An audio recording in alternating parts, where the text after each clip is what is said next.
Hola, un saludo a todos. Este es el podcast Vayan y Hagan, un podcast de Singular en Costa Rica. Mi nombre es Diego Araya y como siempre muy contento de presentarles un episodio más. Este es el episodio 86 de este podcast y hoy tenemos otra historia que queremos compartir con ustedes de un buen amigo de la organización. Tiene tiempo realmente de servir con nosotros, de participar con nosotros y ha estado en diferentes áreas y lo hemos tenido además en el podcast un par de veces tratando algunos temas y hoy va a compartirnos su historia. Pero su historia nos va a llevar a cuestionar, nos va a llevar a hablar de este tema interesante de cómo es crecer inmerso en la cultura de la iglesia, desde niño, desde lo que llaman algunos nacer en una cuna evangélica, ¿verdad? Así que este tema me parecía muy interesante porque genera algunas preguntas importantes que debemos reconocer y además en el caso particular, cómo esto fue como armando un rompecabezas entre las cosas buenas y tal vez no tan buenas de esta realidad. Pero bueno, sin más, quiero presentarles a Fabián Quesada, mi amigo. ¿Cómo estás? Encantado de estar por acá, Diego. Muchas gracias por la invitación. Teníamos pendiente sentarnos y conversar hace ratillo. Lo teníamos ahí en mente, no se nos había dado, pero qué bueno estar por acá y qué bueno poder compartir un poquito de mi vida. Y como vos decías, en esa línea de cómo todo lo que uno va viviendo son como piezas de un rompecabezas que Dios va armando. En el momento tal vez no tienen mucho sentido en el presente para uno, sí, pero en el futuro uno ve que tenían un propósito, ¿verdad? En el plan de Dios.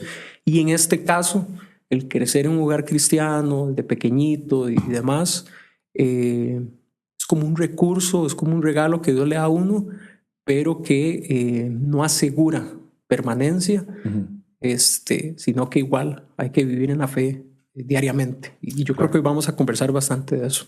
Sí, justamente. Recuerdo que estuvimos, creo que no sé si 2 o 3 veces habías compartido en el podcast y bueno, esta es la oportunidad tal vez de que la gente te conozca un poquito más para hablar un poco de tu testimonio, tu historia. Y sobre todo con ese enfoque que nos estás compartiendo, ¿verdad? O sea, hay muchos niños que pasan, creo yo, por la bendición de ser formados en una familia de creyentes, en una dinámica activa de participar en la iglesia y todo lo demás. Y bueno, queremos casi que usar tu testimonio para poder revisar algunos de estos temas. Pero bueno, sin más, contarnos un poquito de tu historia de vida, tus papás, tu familia, cómo fue crecer dentro de este contexto de una familia cristiana y participando en una dinámica de iglesia. Claro, mis papás conocen, ¿verdad?, a Cristo, ¿verdad?, dedican su vida a Él o se convierten, como decimos, ¿verdad?, culturalmente en la iglesia, cuando yo tenía 2 años. Entonces, a partir de 2 años, yo empiezo a ir a la iglesia y yo crecí viendo eso como parte normal de la vida, ¿verdad? Así como veía todos los días... O sea, así como todos los días desayunaba, me acostaba, así como habían rutinas diarias, estaba la rutina o estaba el ir a la iglesia como parte de la vida. Entonces yo crecí viendo esto como algo normal o algo inherente a la vida. Entonces para mí era como más bien extraño aquellos que no vivían en este mismo mundo o en este mismo ambiente en el que yo estaba.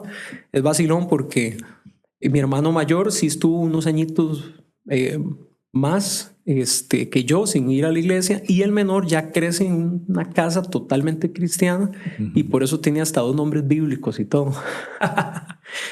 Mi hermano mayor y yo no, pero ya el menor, un par de nombres bíblicos y todo por esa influencia, ¿verdad? Y ya mis papás ahí.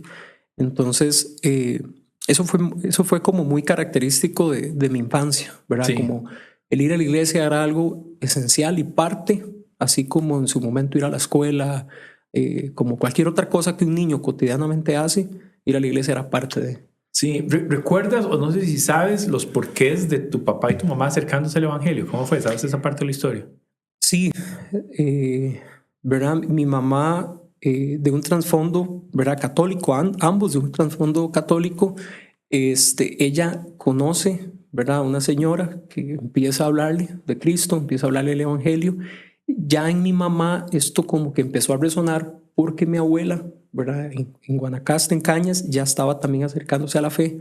Y por lo general, cuando los papás, que son los precursores de la fe en la familia, están también dando pasos, eso como que anima un poco a los hijos. Entonces, sí, mi mamá desde aquí se anima un poquito al saber eso de mi abuela y ella también, ¿verdad?, se abre a escuchar el Evangelio, entrega su vida a Cristo, y luego mi papá, un poquitito después, también lo hace. De hecho, en el caso de mi papá hubo toda una transformación porque mi papá era adicto al cigarrillo y esto era como algo muy fuerte en el matrimonio que estaba ya dividiendo mucho, porque él había hecho la promesa que cuando tuviera hijos lo iba a dejar, pero nació mi hermano y no lo dejó. Iba por el segundo. Ya tenía 2, entonces sí, un día, ¿verdad? Él caminando se entera que hay como un grupo pequeño, una célula, y algo, ¿verdad? Dios lo impulsa a entrar, a preguntar, a acercarse, y a partir de ahí él conoce, deja el cigarro y ya juntos empiezan a congregarse en la iglesia donde iba la señora que estaba. Sí, y la célula era parte de esa iglesia también, o sea. Creo que no, creo que era de otro lugar. Bueno, y ahora que estás contando la historia, bueno, yo sé dónde vivían, bueno, dónde vivían tus papás, y es esta misma iglesia que estaba cercana a ustedes, ¿no? O sea, es como 400 metros. Correcto, la iglesia... O menos, quizás, ¿no? Sí, la iglesia centroamericana. Antes se llamaba Centro Bíblico, ahora es Centro Bíblico Luz y Esperanza, ahí fue donde crecimos, ¿verdad? Y ahí es donde mi mamá ellos empiezan juntos ¿verdad?, a asistir. Y es muy curioso porque la señora que la llevó a Cristo, ¿verdad?, me dio crecer a mí también y todo. Entonces es como muy bonito. Yo crecí en este ambiente donde ya luego grande le decían a uno, es que yo a usted le cambié los pañales, literalmente. Yo lo veía desde pequeñito. Lo vio sin pañales y con pañales y con todo. Y era vacilón, ¿verdad? Yo creo que yo te decía a vos cuando estábamos conversando de esto que se convierte como en un segundo hogar, ¿verdad? La iglesia se convierte en un segundo hogar y llega a ser parte importante ¿verdad?, de la identidad de uno. Claro, me gusta también el hecho de que hay un efecto evidente de la iglesia dentro de tu comunidad. ¿Verdad? Vos, bueno, tu familia es de Heredia, vos sos de Heredia. Suele ser un lugar bastante tranquilo, pero sí de un trasfondo o de una tradición católica fuerte. ¿Verdad? Pero me gusta pensar que definitivamente la iglesia tuvo un impacto en estar cercana a la comunidad y en que la gente estaba activa compartiendo el evangelio y eso es más o menos como suena que tus papás también se incorporaron. Sí. Definitivamente vos no vas a la iglesia de 2 años, te llevan, ¿verdad? De 2 años y esa es la dinámica. Sí, ¿Cómo fue, digamos, si puedes enumerar qué es lo mejor, qué es lo bueno que recuerdas, qué es lo más significativo de esta participación y de esta experiencia de una niñez dentro de la iglesia? A mí me marcó mucho todo lo que la iglesia promovía para la niñez. Entonces habían estos grupos de norteamericanos que llegaban, ¿verdad?, para las vacaciones de medio año. Entonces en mi casa varias veces hospedamos, ¿verdad?, misioneros. Entonces todo eso me impactaba mucho, el que hablaran otro idioma, se veían diferente a mí. Por lo general llegaban y le dejaban unos regalitos, entonces siempre estaba a la expectativa y yo siempre he sido como de preguntar mucho, entonces hacía preguntas. Todo eso me marcó mucho, esas experiencias. Después en la iglesia se hacía este programa que se llama en español Oanza. A mí me encantaba, ¿verdad?, porque era una forma diferente de aprender de la Biblia, jugando, cantando. Yo aprendí muchísimo ahí, ¿verdad? Las escuelas bíblicas de verano. Fue muchísimo aprendizaje. Y como te digo, era todo un estilo de vida, ¿verdad?, donde se adquiría mucho conocimiento, pero sobre todo se iba como arraigando mucho, ¿verdad?, esa creencia o esa fe. Pero ahí sí tengo que hacer una salvedad y es porque éramos muy participativos, ¿verdad? Tu familia era de estar activa en la iglesia, participar con otras familias, ¿sí? Totalmente, muy, muy participativos. Por eso hasta la fecha, quienes me conocen saben que yo soy muy insistente en decir, no se trata de ir a la iglesia, se trata de ser iglesia. Hay personas que van a la iglesia, pero no son iglesia o no participan de la iglesia. Que es una característica que vemos también en la dinámica de la iglesia de hoy, más moderno. Vemos los estragos del individualismo y los estragos como como de una sociedad que ha limitado la interacción personal, ¿verdad? Todo muy por el aparato, por el internet, pero todo el mundo como en su propia cosa sin mayor interacción. Y que se pierde de la bendición más grande, que es justamente las relaciones con los otros creyentes en la comunidad de la iglesia. Sí, sí, eso forma mucho, ¿verdad? Forma muchísimo. Como te digo, más que como asistir regularmente un fin de semana, es participar de todos los espacios que la iglesia promueve. Y desde el liderazgo de iglesia, mi invitación y motivación es promover espacios, ¿verdad? Yo creo que los pastores y líderes tienen que pensar en qué espacios de convivencia, de comunión estamos promoviendo, aparte de la reunión del fin de semana o las reuniones del fin de semana. Porque ahí hay muchísimo crecimiento que no se logra en una reunión general, ¿verdad? Y fuimos muy parte de eso, ¿verdad? Yo sé lo que es que en mi casa siempre hubo células, ¿verdad? En su momento mis papás, ¿verdad? Abrían la casa para que llegaran señores o hacer células ahí. Después supe lo que era que más bien nosotros, cuando estábamos en el grupo de jóvenes, más bien en la casa era un punto donde había célula y teníamos célula ahí. Entonces, eso forma mucho, ¿verdad? Esa vivencia cotidiana. Y me lleva mucho a lo que pasa en la iglesia en Hechos 2, ¿verdad? Dice que se reunían todos los días, discutían, compartían el pan, tenían todo en común. La iglesia estaba ahí, ¿verdad? Ese movimiento de discípulos multiplicándose, pero en esa cotidianidad y en ese compartir, ¿verdad? Continuo. Claro. ¿Recuerdas cuántos niños habían en ese tiempo? O sea, me imagino que habían amigos, niños también muy cercanos que crecieron con vos. ¿Recuerdas esa parte? Sí, hasta la fecha tengo amistad con varios de ellos que nos conocimos desde niños y otros que conocí ya en la adolescencia, que también son de mis amigos más cercanos hasta la fecha, ¿verdad? Y sí, ¿verdad? Todo ese compartir, eso era muy bonito, ¿verdad? Y como he venido diciendo, sí era bastante, era muy formativo, ¿verdad? Era muy formativo. Sí, me gusta esto que estás reconociendo, de que la iglesia hizo un esfuerzo por tener varios programas o varios momentos, varios espacios, muy en énfasis de los niños, ¿verdad? Yo recuerdo esto, Wanza, la escuelita bíblica también, y eran momentos que además se esperaban. Yo también, tal vez no crecí tan de niño, pero ya más adolescente recuerdo que en nuestra iglesia también había muchas cosas, además que estaba la escuela dominical de los domingos, habían actividades, habían campamentos. Y es interesante pensar cómo estas cosas todavía siguen existiendo en la mayoría de las iglesias en una o en otra medida. Pero ahora compiten con las tablets y ahora compiten inclusive con escuelas o colegios que tienen un currículum más exigente y que hay un montón de cosas que hacen extracurricularmente, digamos, fuera de las clases, entonces en la casa, y demanda eso, ¿verdad? Otra cosa que yo recuerdo también es,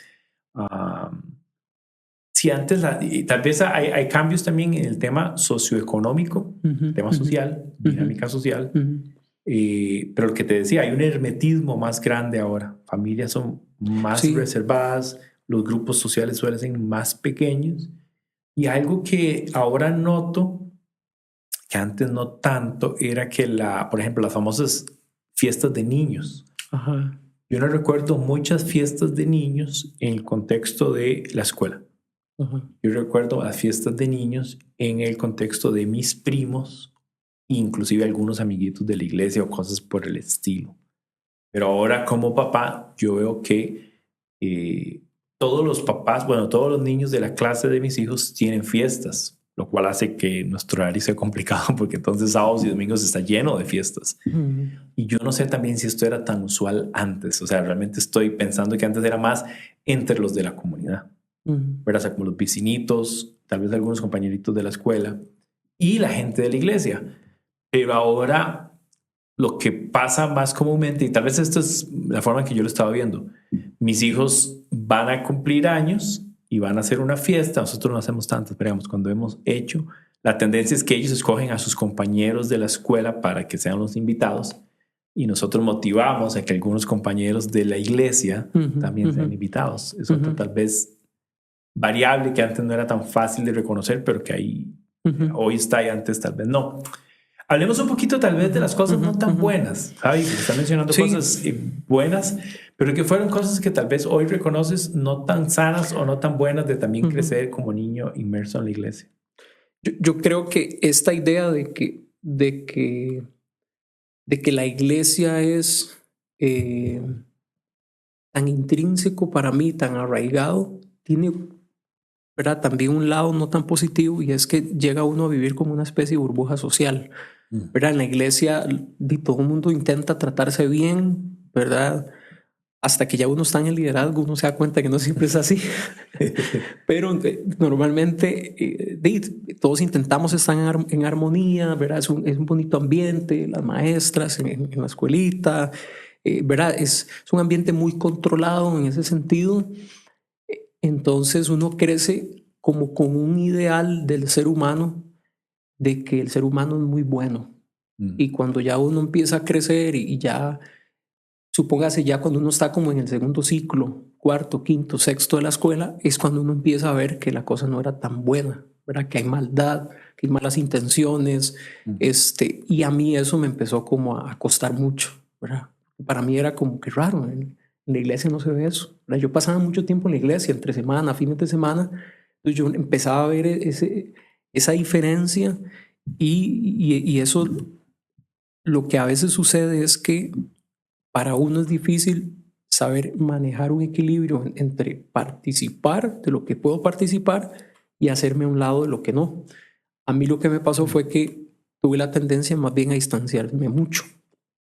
Entonces yo era muy selectivo con quién me iba a relacionar. No necesariamente tenían que ser cristianos, porque tal vez no lo sabían. Entonces yo tenía que buscar gente que se viera o pareciera buena, pero era esa dificultad de cómo socializo con aquel que no parece bueno, ¿verdad?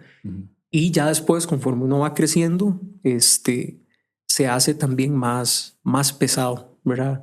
Ya en el colegio es aún más pesado esta idea de, ok, ¿cómo hago para manejar estas conversaciones que nunca antes las había escuchado? ¿Cómo hago para manejar esto que yo no sabía, ¿verdad?, que todo esto existía? Entonces, eso por ahí. Y a eso sumale que, como lo hemos venido hablando, ¿verdad?, por años, todo el tema de educación sexual y todo en los hogares no era algo común antes. Entonces, en las iglesias tampoco. Entonces uno llegaba a escuchar y a conocer temas de sexualidad por otro lado, de golpe, imagínate. Y uno venía a una burbujita, ¿verdad?, del cristianismo, y llega y se topa con un montón de información y cosas que sí saturan, y se siente uno como muy, ¿cómo decirlo?, como anonadado, sorprendido. Sí, como que muchas cosas que hubieras preferido escucharlas desde el entorno familiar y eclesial, y además de la mano con la interacción. Pero me llama la atención eso que mencionas, ¿verdad? De vivir en una burbuja. Perdón, y tal vez de forma también gradual. Yo creo que lo que me pasó fue que cuando escuché todo esto fue muy de golpe y ya. Solo todo. Sí, claro. Sí, te hacía más difícil el poder entender de qué se trataba todo esto, ¿verdad? En medio de un montón de opiniones o formas que ya después escuchaste de luego. Sí, decía que este concepto tuyo que estás diciendo de la burbuja es muy importante, porque si bien es cierto queremos promover un ambiente sano para nuestros hijos, no podemos encerrarlos o limitarlos a un espacio, porque eso les va a limitar sobre todo en habilidades de interacción social. Y sobre todo con la idea de que se den, una mala idea de que todo el mundo ama a Dios, o todo el mundo, ¿verdad? Correcto. Todo el mundo ama a Dios y todo el mundo es consciente de sus errores y se arrepiente de su pecado y además busca una interacción sana con todo el mundo. Bueno, no es cierto. Ese mundo no existe. Y sí, interesante, tal vez la pregunta es ¿dónde está el balance entre estos dos? ¿Verdad? Yo he escuchado de algunos papás que han hecho homeschooling. Que por cierto es muy popular entre algún grupo de cristianos, digamos. Y además es comprobado que tiene muchísimos beneficios en el crecimiento, sobre todo con esta idea de poder criarlos en una época donde son muy susceptibles a influencias de un montón de cosas y uno quiere cuidar a sus hijos. Perfecto. Pero otros amigos que han hecho homeschooling al mismo tiempo dicen ¿Cómo balancearlo? Porque yo veo a mis hijos teniendo grandes dificultades en insertarse en la dinámica de hablemos de la universidad, hablemos después hasta del mismo colegio, ¿verdad? Como, y es importante como papás pensar cómo poder balancear esto, de manera que no le decimos a nuestros hijos que es una burbuja, que tal burbuja de hecho no existe. Sí, no, tal cual, perdón, era más, ¿verdad? Obviamente, metafóricamente uno llega a creer que existe, pero no la está. Y yo diría, ¿verdad? Como una invitación, ¿verdad? También a los papás de tratar de manejar ese balance de que su hijo participe todo lo que se pueda en las iniciativas de iglesia, desde lo más pequeño que se pueda, pero también involucrarlo en ¿cómo decirlo?, en lo no eclesiástico. Claro. Que si hay un equipo de fútbol de la comunidad y al chico o la chica le gusta el fútbol, involucrarlo ahí. Claro que participe. Que si taekwondo, que si pintura, que si canto, música, ¿verdad? Que pueda desde pequeñito estar inmerso. Lo voy a decir de esta forma que yo sé que no es la correcta, ¿no? Como en esos dos mundos. Sí, son dos realidades. Esas dos realidades es la mejor manera de decirlo. Y eso va a ir creando como un balance, ¿verdad? Claro. Porque también, sumado a esto que vos decías, como de lo tal vez negativo, es que como uno llega a creer de pequeñito que uno es bueno porque fue criado en el cristianismo y aprendió todo esto desde pequeño, uno llega a tener a veces poca sensación de cambio, de transformación o de esa necesidad de Dios. Yo pienso ahorita, lo tengo muy presente cuando Jesús dice, bienaventurados los pobres en espíritu, porque de ellos, ¿verdad?, es el reino de los cielos.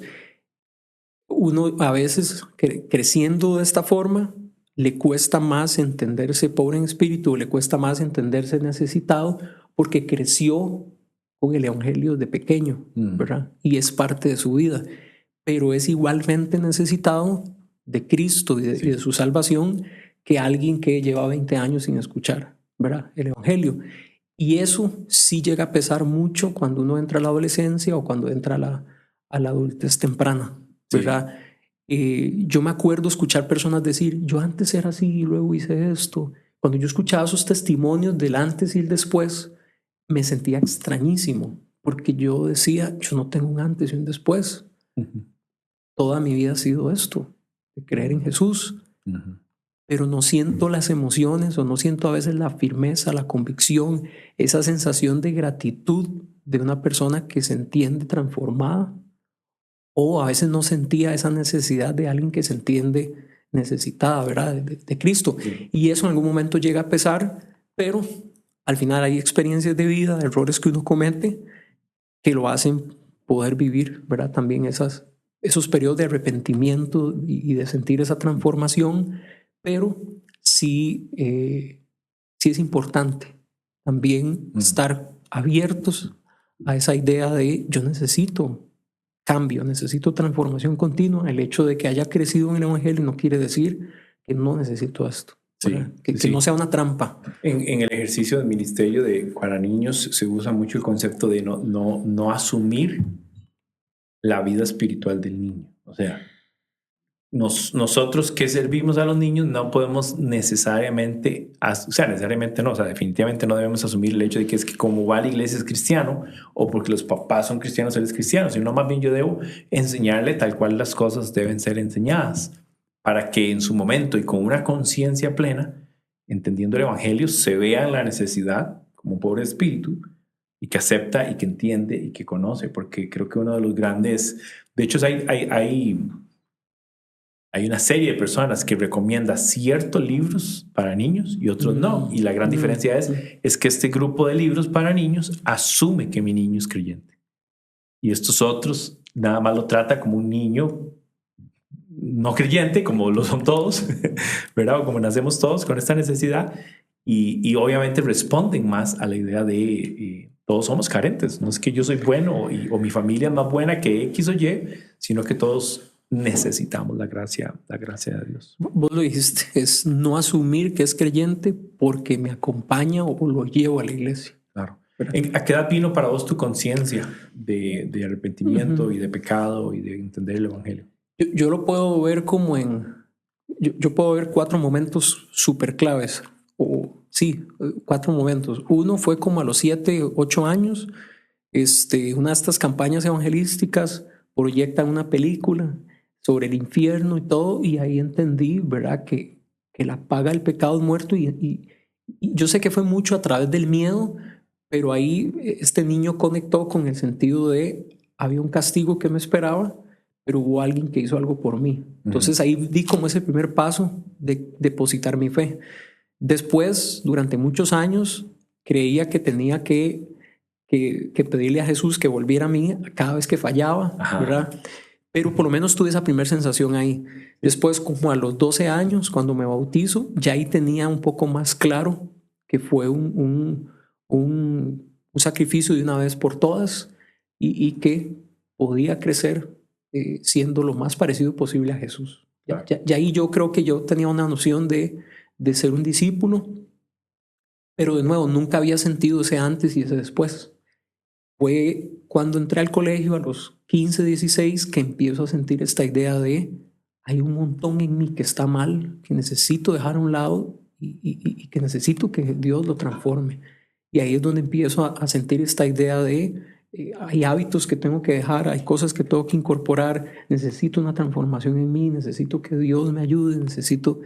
Y ahí fue otro momento clave, y el otro fue ya cuando estaba en el periodo universitario, que ahorita podemos hablarlo también. Justamente iba a preguntarte por eso, ¿verdad? ¿Cómo fue ya pasar la adolescencia, la juventud y enfrentarte a la realidad de el proceso académico, digamos, universitario, que yo sé que fue un punto importante? Y mira qué vacilón, porque como crecí en este espacio, en este ambiente, tuve varios procesos, o tuve varios momentos en la historia que se vivieron como ese momento de entregar su vida a Cristo. Sí. En algún momento a mí me pasó que cuando hablaban y cuando a veces la gente preguntaba, ¿y cuál es tu fecha de tu segundo nacimiento? ¿Cuándo fue que naciste de nuevo? Y entonces hay gente que te recuerda una fecha exacta. Para mí es difícil. Yo hablo de momentos. Así como te contesté, yo hablo de 4 o 5 momentos, más que un día, una fecha exacta, como tal vez alguien que vivió 25 años lejos de Cristo y luego entrega su vida y logra ver ese antes y después muy marcado. Claro. ¿Cómo fue enfrentarte a la realidad de la universidad? Sobre todo porque esto es donde, o sea, hay suficiente estudio que habla de que el niño está cerrado en el círculo de la familia. El niño está expuesto a los círculos que la familia le exponga, pero todavía cerrado a la voz de mamá, de papá y algunos cercanos. La escuela y el colegio representan una transición donde todavía escucho a mamá, estoy en el círculo de mamá, de papá, de hermanos, pero tengo mis compañeros y mis profesoras. Profesores y maestros tienen un rol importante ahí. Pero digamos que entre el colegio y la universidad pasa algo muy interesante que es propio de la naturaleza, de que por alguna razón el cerebro le baja el volumen a las voces que yo venía escuchando, dígase mamá y papá, y comienzo a darle más relevancia a las voces que son compañeros, compañeras, y en este caso profesores también en la universidad.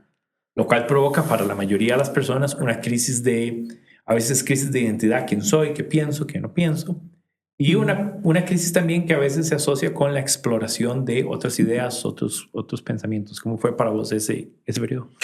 Sí, yo creo que lo describiste genial.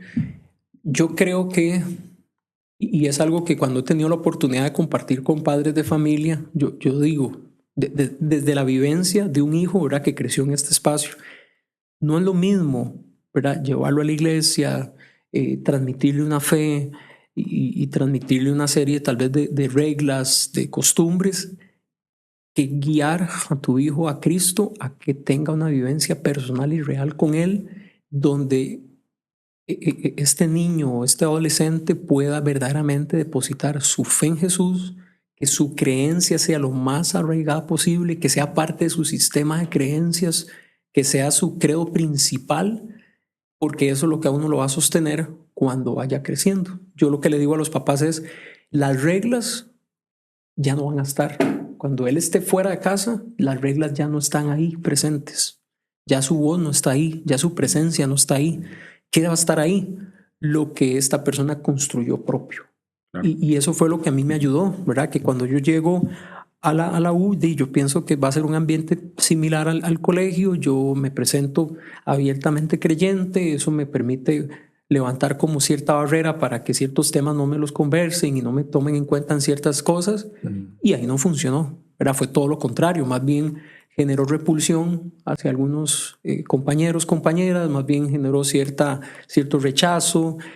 Fue muy complejo porque también en ese momento había una coyuntura de país muy complicada entre la fe y el ateísmo y entre todo este asunto. Y entonces, claro, al estudiar en una universidad pública, ¿verdad? Estudiante de psicología en una universidad pública, ¿verdad? Era un espacio donde habían clases que literalmente era ver cómo se desarmaba la fe, ¿verdad? Profesores que casi que su agenda del día era burlémonos o desarmemos la fe cristiana, ¿verdad? O desarmemos la fe en un Dios, en un creador. Entonces era un ambiente muy complejo porque ya ahí no era simplemente, Fabián es el que se porta bien, el cristianito, tal vez el rarito. Ya ahí es el que está en contra de todos nosotros. Sí, el retrógrado. Es el retrógrado, ajá. Es el que representa un montón de cosas que hoy se están diciendo que están mal, ¿verdad? Era como que se había vuelto, como decimos popularmente, la tortilla de ahora el malo de la película soy yo, porque soy el que piensa en valores, en reglas, es el que tiene un sistema de creencias, es el que tiene ahora, ¿verdad? Sí. Como que de repente soy yo el malo. Entonces, por supuesto que hay una gran tentación a unirse, claro, ¿verdad? Para no estar en contra. Hay una gran tentación a negociar principios, negociar creencias, prioridades. Pero lo que me logró sostener era lo arraigado que esto estaba en mí. Como yo experimenté la fe por mi propia cuenta y no solo porque mis papás me llevaban, creo que eso me permitió decir, no, es que yo verdaderamente creo en Jesús como mi Señor y Salvador. Yo verdaderamente creo en un Dios creador de todo. Yo verdaderamente creo en el Espíritu Santo como aquel que me transforma, aquel que está en mí. Y nada de lo que pase aquí puede alterar esto. Tuve momentos donde experimenté, ¿verdad? Fiestas, algunas cosas, porque quería saber qué era, quería tener esa mirada de cómo es. Durante el colegio nunca me involucré en nada de esto. Y ya estando en la U, como que quise ver un poquito de qué se trataba, quise explorar un poco más, como que hubo un pasaje ahí de un año donde me abrí un poco a esto y dije, no es por ahí. No es por ahí. Sí, me llama la atención tal vez esa disonancia que puede surgir en la mente de un niño que crece diciendo, esto es la forma de hacerlo, esta es la forma correcta, la forma de pensar, de hablar, de sentir, de interactuar. Y de repente esa forma que se me enseñó es altamente impopular. Correcto. Y más bien me genera un rechazo, como más, sos un tonto que pensás en esto, qué retrógrado que sos, qué anticuado que sos, qué ignorante que sos, qué duro. Qué duro para papás. Yo recuerdo también sentirme así en el colegio, en la universidad, como llegar y decir que Pacho, que lo que para mí es virtud para X cantidad de personas, que además yo amo y aprecio porque son mis amigos, pero para ellos no es virtud, para ellos es ridículo y es una posición anticuada. Y qué reto más grande el que se expone los jóvenes al poner a prueba sus convicciones. Sí, y sostenerlos en una sociedad que cada vez más les va a rechazar o nos va a rechazar por la manera en que nosotros pensamos respecto a ciertos temas específicos. Y esta es una gran batalla que cada quien tiene que vivir, saberla vivir y saberla interactuar, porque pasa en los ambientes laborales, pasa también en los ambientes profesionales, en los ambientes hasta deportivos, ¿verdad? De los equipos. Y conozco un par de amigos que también en esas áreas tuvieron un choque, ¿verdad? De cómo vivir. Sí, de hecho, si lo vemos como por etapas, en la niñez, y si el chico está ¿verdad? En este ambiente cristiano, se vive mucho esta idea de, uy, qué lindo este niño, ¿verdad? Es como muy ejemplar, qué lindo, se ve que sus papás son creyentes. Sí, qué respetuoso que es y la. y así era Fabiancito, ¿verdad? Entonces lo ponían a participar en la iglesia. Nunca se me va a olvidar que para un día del niño yo enseñé en la iglesia como 5 minutos, una pequeña enseñanza cuando tenía como 8 o 10 años. Entonces es todo eso, qué lindo. Ya en la adolescencia es este asunto de, uy, qué bueno que marca la diferencia, qué bueno este muchacho, ¿verdad? Que es centradito, que es bien portado, qué bonito. Y en el cole los compañeros es como, es un bichillo raro, es distinto, vamos a respetarlo, ¿verdad? Al final no comparte lo mismo que nosotros, pero ya en la U es lo opuesto. Es como nada de eso que te dijeron que era virtud, tú ves hoy, más bien está en tu contra, más bien es tu debilidad y necesitas demostrar que lo que crees es lo suficientemente fuerte para que te mantengas ahí. Sí. Y una y otra vez las conversaciones es ver de qué manera de verdad lo que crees es tan fuerte y es tan real que te hace sostenerte aún cuando te lo cuestionan tan profundamente, ¿verdad? Sí, yo veo que eso es un gran reto y además conozco muchos papás que luchan con hijos que fueron enseñados y formados, digamos, en el Evangelio y que hoy por hoy tienen actitudes de rebeldía. Y es interesante porque hablando con un buen amigo en la iglesia me decía que él siente que mucho es una actitud rebelde no solo en contra de lo que me enseñaron, sino en contra de mis papás. O sea, voy a hacer cosas que ofenden, bueno, no solo a Dios, pero que ofenden a mis papás. Es casi que como una rebeldía de voy a llevarle la contraria. Y complicado, porque al final va a ser el proceso de cada uno de determinar la verdad por la que quiero regir quién soy, qué hago y qué no hago, y cómo hay una lucha fuerte en la convicción de cada quien en su fe. Sí, y yo creo que al final tiene que ver mucho con eso, ¿verdad? Es importante que el niño vaya construyendo su fe en Cristo de acuerdo al nivel de conciencia y entendimiento que tiene, lo mismo el adolescente, porque es su vivencia personal lo que le va a sostener en un mundo hostil cuando vaya creciendo, ¿verdad? Es el credo, es la convicción personal. Eso es lo que lo lleva a uno a no negociar prioridades o a no negociar principios conforme uno va creciendo. Claro. Fabián, ya hoy pensando en tu ejercicio ministerial, vos seguís conectado con la iglesia, sirviendo, enseñando, participando en la iglesia, pero además en singular ya por varios años en diferentes roles. Hoy por hoy estás en un rol de liderazgo de país de la mano de Jorge también. ¿Qué lectura tienes viendo para atrás y dónde ves en tu ejercicio ministerial esa influencia de la crianza de esta manera? ¿Y qué retos puedes también notar o marcar de las cosas que venimos hablando, ¿verdad? El tema del desarrollo de los adolescentes y los niños. Bueno, lo que comenzamos diciendo, ¿verdad? Yo creo que todo lo que pasa desde que nacemos, es más, antes de nacer, todo esto son como regalos o recursos que Dios está dándonos que lo vamos a ocupar más adelante, ¿verdad? Son esas piezas de rompecabezas que cuando uno empieza a armar un rompecabezas, al inicio nada tiene sentido. Y los que les gusta, a mí no. Y yo sé que empiezan a acomodar por colores, como para ir poquito a poco encontrándole. A veces nos pasa eso. Sucedieron cosas que no sé por qué pasaron, pero más adelante me doy cuenta que, mira, esta pieza iba acá. Uy, mira, Dios permitió esto porque me enseñó, me formó en esta área. Mira, esto era importante para aprender esto otro. Entonces, hoy en mi vida ministerial puedo ver cómo mucho de todo esto que viví me fue formando, ¿verdad? Fue enseñándome algunas aprendizajes que me han sido, ¿verdad?, enteramente necesarios.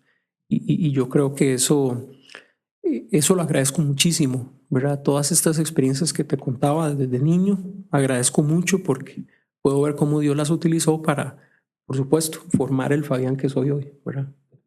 Con todas mis debilidades y demás, pero lo que soy hoy es el resultado de todo esto que se fue construyendo. Sí, ¿verdad? Y podría haber también, contestando a tu pregunta, que es importante, ¿verdad? Aprender, ¿verdad? De lo que hablábamos, esta importancia de una vivencia real de la fe, la importancia de una convicción lo más profunda, lo más sólida posible, un sistema de creencias fuerte en Cristo, un sistema de prioridades, de principios, porque eso es lo que, ¿verdad?, hace que todos los días queramos seguir a Cristo, y cuando llegamos a lo ministerial se convierte también en la base, ¿verdad?, de lo que hacemos. Claro. Sí, yo veo muchos retos actualmente para la iglesia de ganar relevancia en cómo afecta y cómo sirve a las familias, a los niños, a los jóvenes. Yo lo veo mucho con los jóvenes, ha cambiado tanto. Yo por muchos años fui pastor de jóvenes y de verdad los retos a los que ahora se enfrentan resultan complicados para los líderes resolver, ¿verdad? Cómo hablamos en su idioma, cómo nos bajamos al nivel de lo que ellos están entendiendo, lo que ellos están viviendo, su propio lenguaje, sus códigos, sus formas. Es muy, muy retador, ¿verdad? Prácticamente que requiere que los que sirven a los niños y sirven a los jóvenes investiguen lo que implica esta etapa del crecimiento, lo que implica las cosas que ellos están cambiando a nivel biológico, orgánico, digamos, químico. Pero además, cuáles son las maneras en las que nosotros podemos articular el evangelio y la palabra de Dios de manera que llegue a ser una enseñanza significativa. No una enseñanza que se siente como adoctrinamiento, sino como una enseñanza que promueve el pensamiento crítico de los niños, desde que son niños hasta los jóvenes, para que justamente cuando sean cuestionados no respondan a lo que se les adoctrinó, sino que respondan con una convicción de esto es lo que creo y estas son las razones por las que lo creo. Ni lo entiendo todo, ni tengo respuestas para todo, si eso es lo que me estás preguntando. Yo me recuerdo que mucha gente en el colegio me hacía preguntas justamente de cosas que yo no sabía.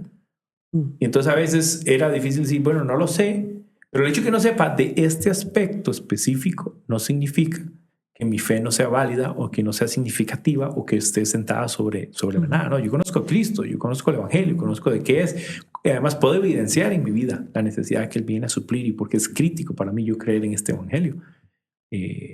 Y una forma que uno puede hasta enseñarle a las personas es, bueno, dime tú de dónde salió la creación, ¿verdad? Y por qué el hombre y la mujer se comportan de cierta manera y de cierta forma, porque hay jerarquías en las estructuras sociales, porque a veces se nos enfrenta al cristiano como tienes que responder a todo para hacer valer tu fe.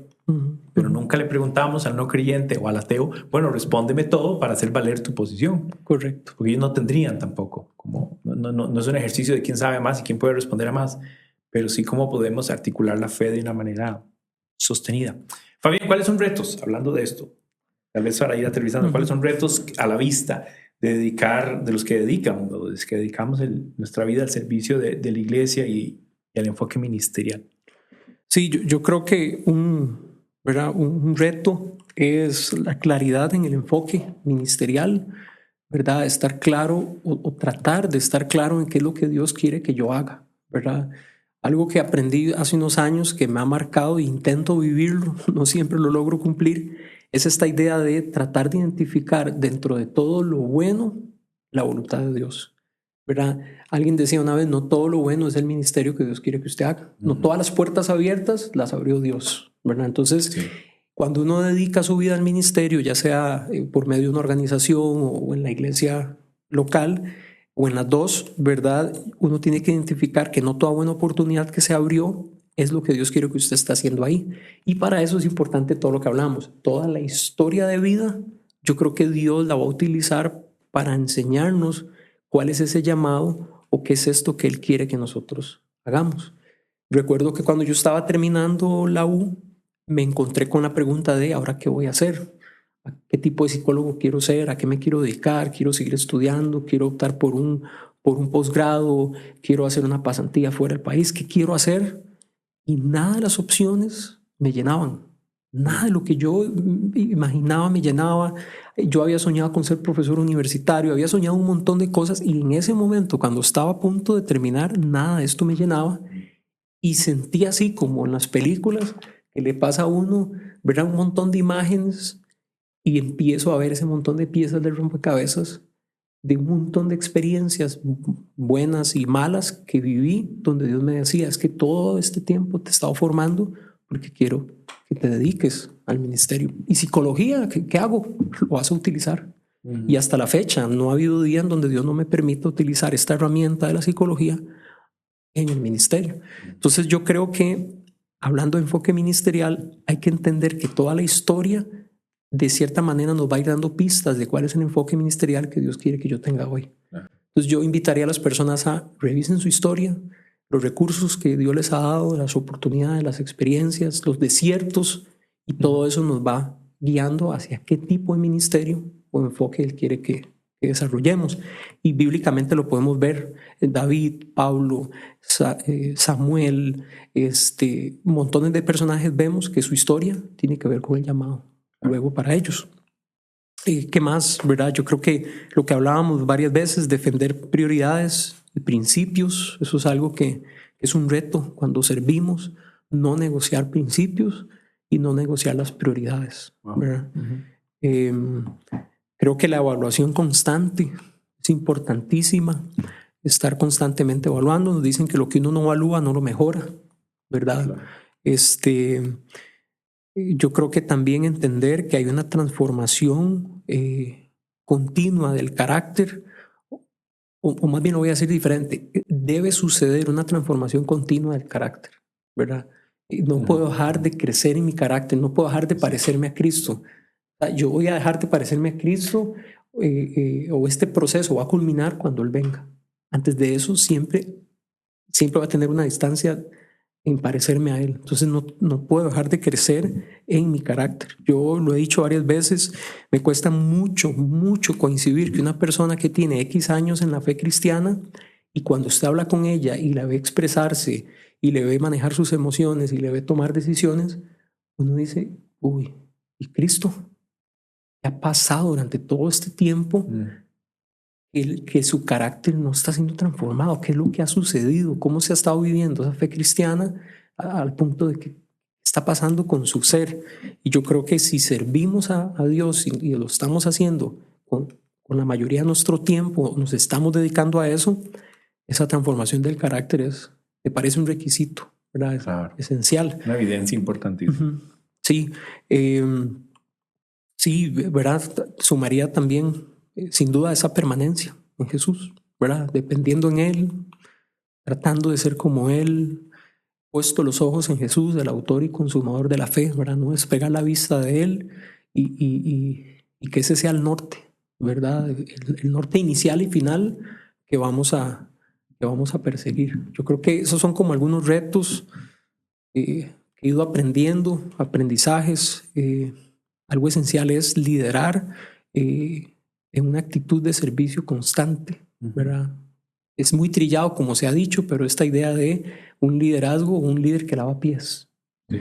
También yo le agregaría un líder o un pastor que huele a oveja, ¿verdad? Que está cerca de la gente. Yo creo que eso es clave también. Y creo que podríamos seguir, ¿verdad? Con otro montón de cosas, pero tal vez por ahí quisiera mencionar estos aprendizajes. Gracias por compartir tu historia. Bueno, y esto que nos estás diciendo, que es la sumatoria de tu experiencia de vida, no solo ahora en lo ministerial, sino de tu proceso de crecimiento, como nos contaste. Creo que hay evidentes retos en diferentes áreas para la iglesia, en cómo sigue siendo una iglesia relevante para niños, familias, comunidad, jóvenes. Siempre la dinámica de la iglesia es tan compleja porque la iglesia tiene que ser buena en todo. O sea, qué duro reconocerlo, porque no pueden nada más decir, no, nosotros vamos a ser buenos con los adultos y los niños, o vamos a ser excelentes con los niños, pero y los jóvenes. Se vuelve crítico que la iglesia permanezca fiel al mensaje y con un ejercicio que abre puertas y sirve a la comunidad, sirve a todos. Es un reto importante. De la perspectiva de los padres, pues habrá un montón de cosas más que no nos va a dar tiempo de decir, pero este aprendizaje de cómo criar, orientar a nuestros hijos a Cristo, pero darles la oportunidad de que ellos mismos en su raciocinio y en su entendimiento y en su conciencia lleguen a tomar su decisión y no tomar una decisión por ellos, porque ciertamente no podemos. Y yo creo que ya como adulto, eso que decías me gustó mucho, hacer la suma de cómo Dios me formó en mi carácter, en mis experiencias, en mi corazón, en mi conocimiento, y cómo eso me dirige un poquito ahora a lo que Él quiere que yo haga, ya sea en un ministerio paralelo a la iglesia o dentro de la iglesia, y sobre todo con este carácter de permanecer en Cristo para ayudar a otros a permanecer en Cristo. Creo que esa es parte de lo que hemos visto. Eso es. Oiga, muchas gracias. Gracias por tu tiempo, sacar el ratito esta mañana, estar aquí con nosotros. Este fue episodio 86. Muy lindo de ver tu experiencia con las cosas buenas y no tan buenas de crecer tal vez inmerso en la cultura de la iglesia, pero yo creo que nos reta a todos a cuestionarnos nuestras prácticas como creyentes, sobre todo en nuestro ejercicio de cómo seguir en este proceso de ser como Jesús y animar a otros. Así que, bueno, sin más, quiero motivarlos a que busquen nuestros recursos en nuestra página web singular.org. Tenemos muchísimos recursos y bueno, ojalá puedan usarlos. También les invito a compartir este recurso con más personas. Ojalá la gente pueda darle like y suscribirse y compartir estas conversaciones y que de repente sean de ánimo y reto para quienes nos escuchan y nos ven. Así que sin más, Fabián, muchas gracias y vaya, mucho gusto. Hagan discípulos. Nos vemos, pura vida.